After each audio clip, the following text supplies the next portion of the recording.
Welcome back to Learn English Free, where we help you excel in your English language journey. Today, I'm excited to share with you an IELTS Writing Task essay that I've written to give you insights and tips on how to structure your own responses. Whether you're preparing for the IELTS or just looking to improve your writing skills, this video is for you.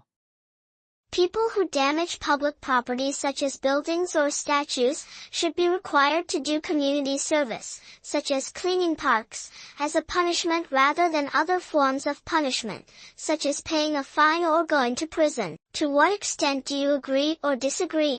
Punishment is an effective tool to mend the ways of offenders, especially when something wrong is done in the society, which includes damage to the public property. Most of the time, the offenders are penalized or sent behind the bars, which is essential in extreme cases. However, the alternative can also encourage them to mend their ways, including assign them the duty to clean the public places such as parks. To start with the need to look for other ways to reprimand the offenders, this method is a constructive way to improve their behavior so that they realize their mistake and understand the harm they have done to the society. The public property is valuable possession, so the states spend a huge amount of money to maintain it, which must be valued by all. The responsibility of protecting the public places is not restricted to the government, rather it is of all those who come in contact with these or visit there. For instance, in some cities in Europe, young offenders who spray graffiti on public walls are assigned to community cleanup teams where they help remove graffiti from other buildings. This hands-on approach is more likely to instill long-term behavioral change than simply paying a fine.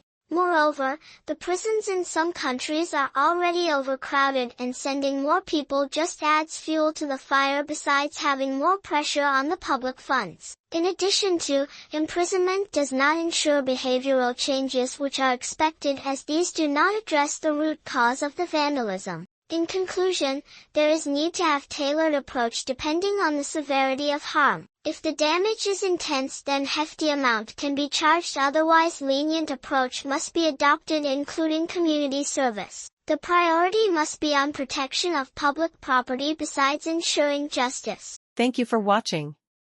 If you found this video helpful, don't forget to like, share, and subscribe for more tips and resources on mastering English. Leave a comment below with any questions or topics you'd like me to cover next. Good luck with your IELTS preparation, and see you in the next video.